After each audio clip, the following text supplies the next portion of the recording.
yana mana o'zim ko'rsatyapman. Shakar ta'mi keladi.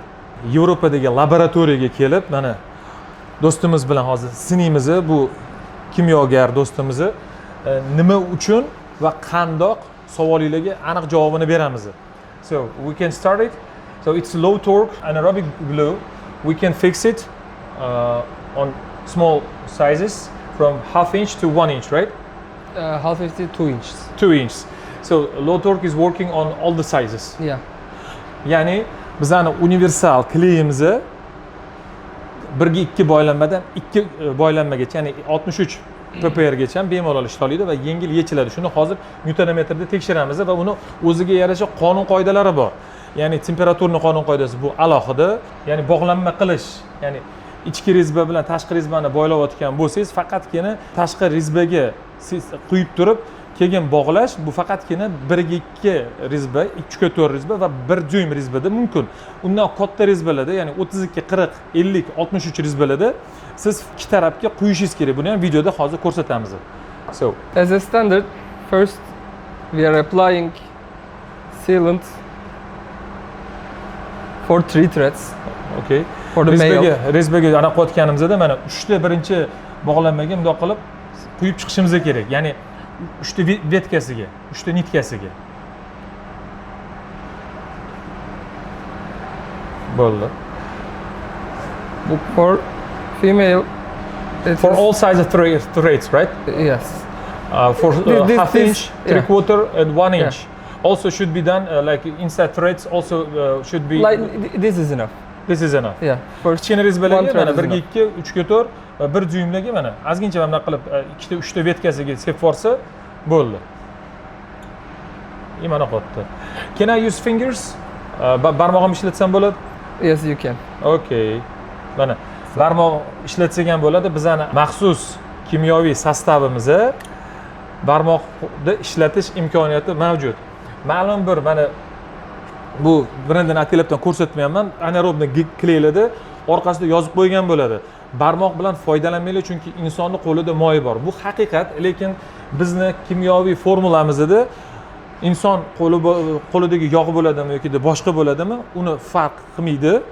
Umuman muammosi yo'q. Barmoqdan ham foydalanib bemalol ishlatsangiz bo'ladi. Faqatgina inson xavfsizligi uchun buni ishlatganingizdan keyin barmog'ingizni qo'lingizni yaxshilab yuvoringlar. Bo'ldi, tamom. Qo'lni artib olish kerak. Endi bizanikini ta'mini ajratish uchun agarda mabodo qo'lingiz tegib ketib qoladigan bo'lsa, shakarli ta'mi keladi. Ana o'shanda neyronni anaerobni kleyini original yoki original emasligini bilsangiz bo'ladi.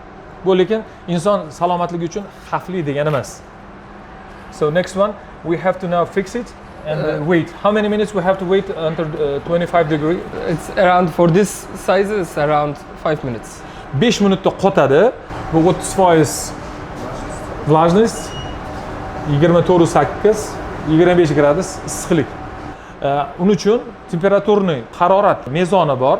20 gradusdan baland bo'lishi kerak. Agar 20 gradusdan past bo'ladigan bo'lsa, o'sha ishlatayotgan joyingizlar 5 minutdan u yog'iga ketdi, temperaturingizga qarab va atrofdagi shamolga ham qaraydi bu narsa. So the wind also plays a main factor of temperature range, right? Yeah.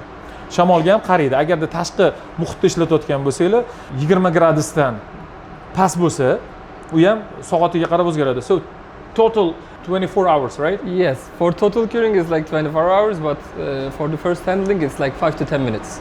5 daqiqadan 10 daqiqagacha agarda sizda harorat past bo'ladigan bo'lsa, -50 gacha qotish xususiyatiga ega. Bu degani 24 soat ichida polni qotib bo'ladi. Mana uje video olayotganiga 5 daqiqadan ham oshgani yo'q. Mana uje qotdi. Mana kuchlanish bilan yechishga majbur bo'ldim. Hozir buni qotishga imkoniyat beramiz. Comparing the other grades in the market. Endi bu anaerobik kleyi bu universal turi bo'lib, yana boshqa turlari ham bor. Katta rezbalarga bo'ladigani bor, kichkina rezbalarga bor va tez qotadigani bor va sekin qotadigani bor. Bu nima degani? Tez qotadigani bu katta bog'lanmalar uchun, sekin qotadigani bu kichkina bog'lanmalar uchun. Endi regular deyotganimizda mana bu odatda kuchlanish bilan. So the regular one is with the heating, right? Yeah, it's generally with the heating. For small sizes it's also with the torque range etc. But for the kichkina rezbalar, ya'ni 1/2, 3/4, 1 dyuymlar bemalol ключlarda yecha olasizlar. Katta rezbalarni обязательно qizdirish elementlari orqali, fen orqali yechasizlar. E'tiborliroq bo'linglar va katta rezbalar haqida nimaga gapiraman? Katta rezbalarni mana shu yo'lagi katta bo'lganligi uchun bu kleyni sostavi havo yig'masdan to'liq ishlashi kerak bo'ladi. Uning uchun tashqi rezbaga ham, ichki rezbaga ham полностью buni surkab chiqish kerak. Bir-biriga bog'lanma qilayotganda oqib ketmasligini hisobini olish kerak. Bemalol barmoqni ishlataveringlar, undan muammo yo'q. Hozir bizda boshqa modellar, ya'ni bizning model emas, boshqa bozordagi modellar mana sinab ko'rsatyapmiz. Uni alohida. So we do it separately, right? Mana. Yeah. Videomizda 2-3 ta video bo'ladi. Shuning uchun birinchi qism, ikkinchi, uchinchi qism qilib belgilab ketamiz. Hammaga qiziqarli bo'ladi degan umiddaman va foydali bo'ladi.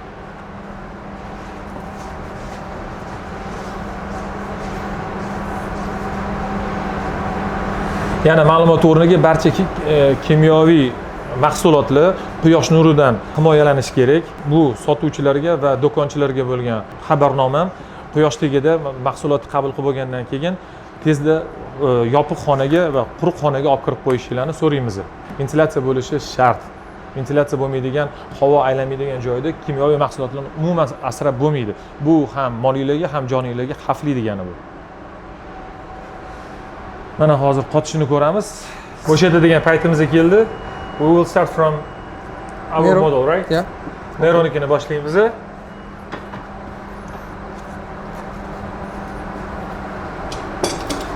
So, mana. With hands it's not quite possible. Ключda yechsa bo'ladi.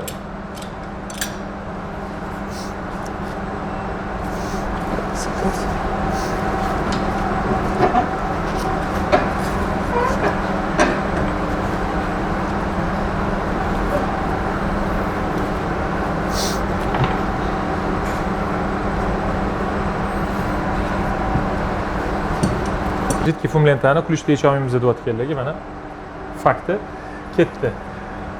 This is a regular one, right? Yes, this is the regular one.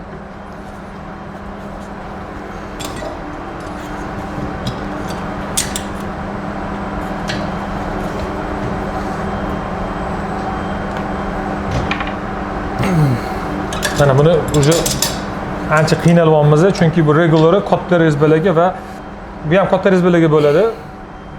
Ikkalasi ham, ammo For it's with heating. with heating, ya'ni isitish bilan yechilish, mana ko'ryapsizlar, qiynalyapti.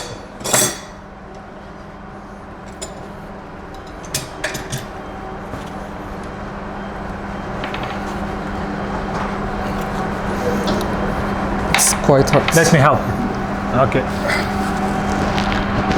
No, it's not possible. We need to heat. Mana ketdi. Endi boshqa bozordagi modelni olib tekshiryapmiz. Mana.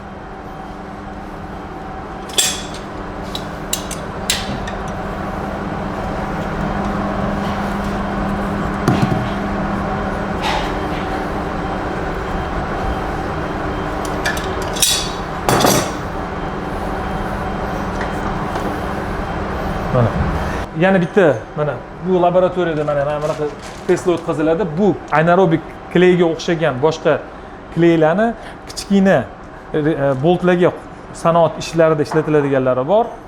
Shu sababdan ko'pincha santexnicheskiy anaerobniy kley deb bunga ishlatiladigan kleylarni sotishyapti. Shuni farqlash uchun atalabdan bu Yevropadagi laboratoriyaga keldim. Shunaqa gap do'stlar. Boshqa bir brendni obrazetsi yengil yechildi, sababi qotishga ulgurmadi. Bizning obrazetslarimizni 15 minutda qotgan bo'lsa, bu hali qotishiga hali vaqt bor edi, chunki mana yechib ko'rsataman. Hali mana 505 gram qotib ulgurmagan. Ya'ni qotish vaqti muddati bo'yicha keladigan bo'lsak, mana temperatura 25 gradus. Bizni obrazetslarga, bizni mahsulotlarga to'g'ri gradus, ya'ni haroratni to'g'ri hisobga olish kerak va qotirish uchun oddiy qo'llanma shu ichki rezbaga ham, tashqi rezbaga ham bir xilda surib chiqilsa bo'ldi. Buni yechimi juda ham oson. Ko'pchilik qotmayapti yoki ko'pchilik suv o'tkazyapti deydiganlarga yechim bo'lishi uchun maxsus bu reportajni tayyorladik. Agar videomiz yoqqan bo'lsa, like bosishni unutmang.